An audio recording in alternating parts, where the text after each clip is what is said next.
बात कर रहा था वो अष्टांग हृदयम का एक हिस्सा था, जिसमें आबो हवा, तासीर, रहने वाला स्थान, उसका महत्व, वहाँ की मिट्टी, उसका महत्व वगैरह वगैरह।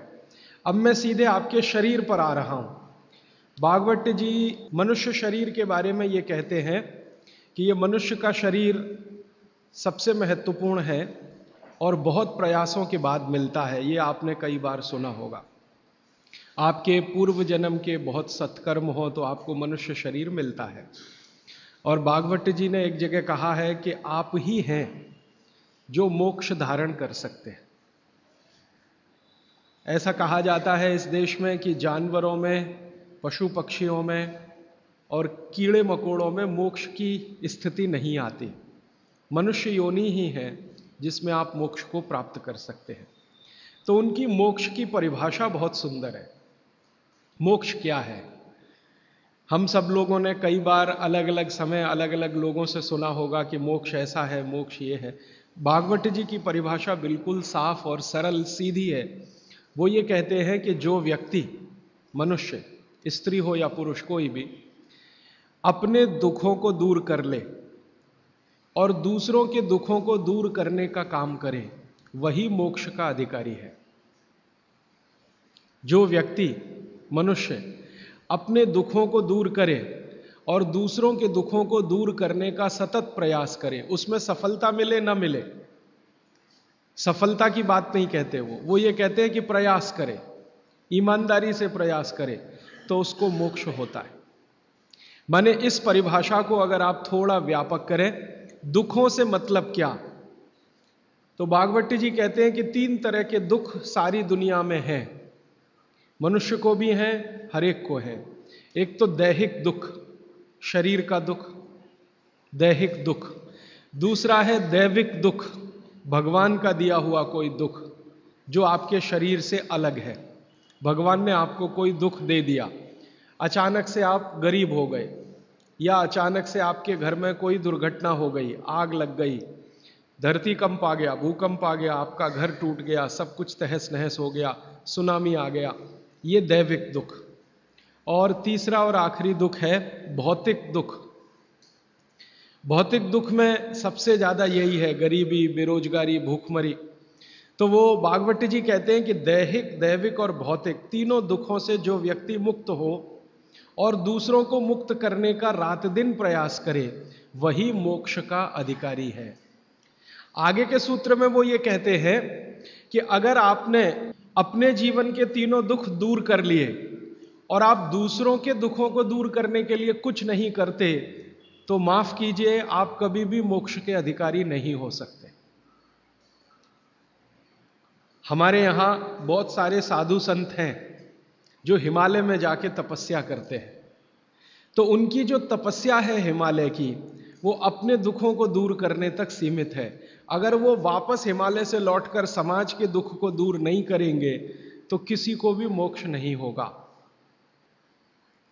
भागवत जी कहते हैं कि कोई सदगृहस्थ व्यक्ति है, वो स्वामी नहीं है, महात्मा नहीं है, तपस्वी नहीं है, लेकिन अगर वो अपने दुखों से दूर करते हुए दूसरों के दुखों को दूर करने के काम में लगा हुआ है, तो वो कहते हैं कि वो तपस्या करने वाले से ज्यादा बेहतर है, भले ही वो सदगृहस्थ है।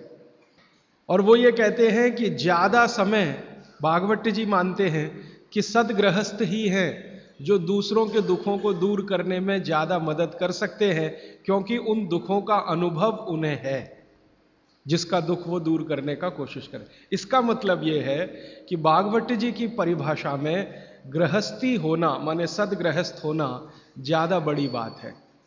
वो साधु संतों के बारे में कहते हैं कि ये सिर्फ अपने दुखों के दूर करने के चक्कर में लगे हुए हैं, भगवान से इनकी जो वार्तालाप है या संवाद है वो अपने तक सीमित है, समाज के लिए सिर्फ प्रार्थना करके बंद कर देते हैं, आगे नहीं बढ़ते।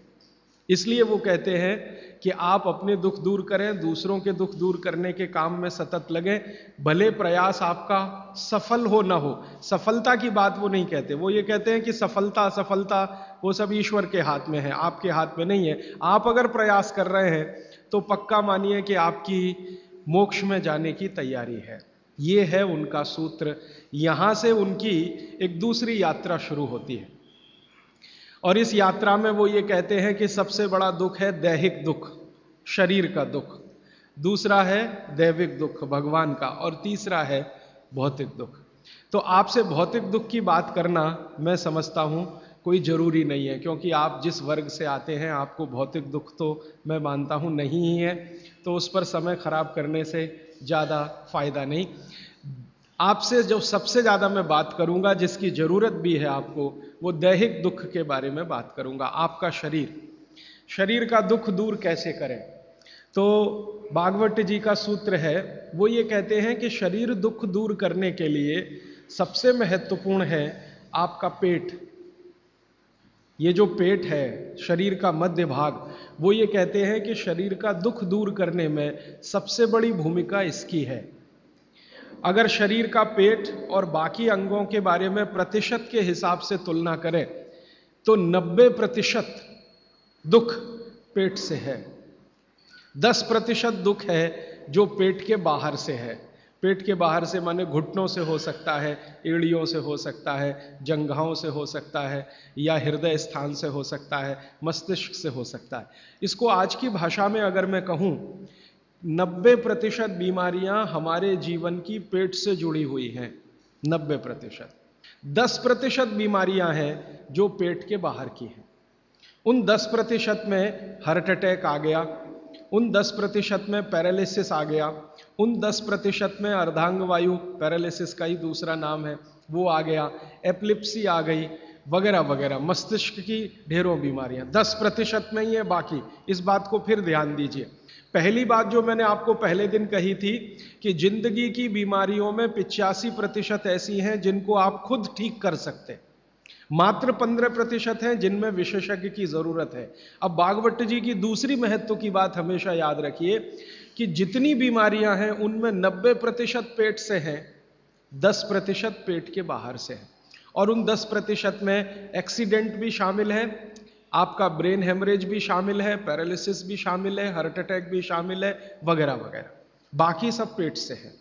तो भागवत जी कहते हैं कि पेट आपके जीवन का सबसे महत्वपूर्ण अंग है शरीर के लिए और आपको दुख से बचाने के लिए। तो वो कहते हैं कि सबसे ज्यादा ध्यान आपको आपके पेट का रखना है। तो पेट का ध्यान जिंदगी भर आप रखें, उसके लिए उन्होंने सूत्रों की एक श्रृंखला बनाई है। ये सूत्रों का पालन करें तो जीवन में पेट से होने वाला कोई दुख नहीं होगा, माने 90% बीमारियां नहीं होंगी। और ये 90% बीमारियों की संख्या अगर गिनूं तो 148 है। माने आज से मैं जो सूत्र बताने जा रहा हूं, इनका पालन अगर आप करेंगे तो आप अपने जीवन में 148 बीमारियों से हमेशा बचेंगे। और भागवत जी का यह कहना है कि बीमारियों से बचना बहुत महत्व का है बनिस्बत की बीमारियों का इलाज करना। वो अंग्रेजी में अक्सर आपने सुना है, prevention is better than cure. तो आप अगर बीमारियों से बच रहे हैं तो वो कहते हैं कि ये सबसे महत्व का है। तो आप उनको, आज के सूत्रों को थोड़ा ज्यादा ध्यान से सुने। वैसे तो आप सभी सूत्र ध्यान से सुन रहे हैं, लेकिन आज के जो सूत्र हैं वो जिंदगी का फंक्शनल हिस्सा है। आप जानते हैं कि कोई भी सिद्धांत होता है उसका एक हाइपोथेसिस होता है और उसका एक फंक्शनल पार्ट होता है। तो आज से जो शुरू हो रहा है वो फंक्शनल पार्ट है। इस फंक्शनल पार्ट में सबसे पहला सूत्र भागवत जी का, भागवत जी के लिए उनके 7000 सूत्र सभी महत्व के हैं, सभी महत्व के। उन 7000 में से मैंने कुछ चुनकर निकाले हैं जो मुझे लगता है 2007 के हिसाब से बहुत महत्व के हैं। हो सकता है 3500 साल पहले कोई सूत्र बहुत महत्व के हों और अब 2007 में हमारी जीवन शैली के हिसाब से वो उतने महत्व के ना हो, क्योंकि भागवत जी ने जिस जीवन शैली में रहते हुए वो सूत्र लिखे हैं वो ऋषि मुनियों की जीवन शैली है। आपकी जीवन शैली और ऋषि मुनियों की जीवन शैली में थोड़ा अंतर है। तो आपकी जीवन शैली के हिसाब से मैंने जो सूत्र निकाले और जिनको मैं महत्व का क्रम देता हूं, उसमें सबसे पहला सूत्र, संस्कृत में वो कहते हैं कि पेट जिंदगी भर आपका अच्छा रहे, दुरुस्त रहे। इसका मतलब यह है कि आप जो कुछ भी खा रहे हैं उसका ठीक से आप पाचन करते रहें। वो कई बार ये लिखते हैं अपने सूत्रों में कि खाना महत्व का नहीं है, खाने को पचाना महत्व का है।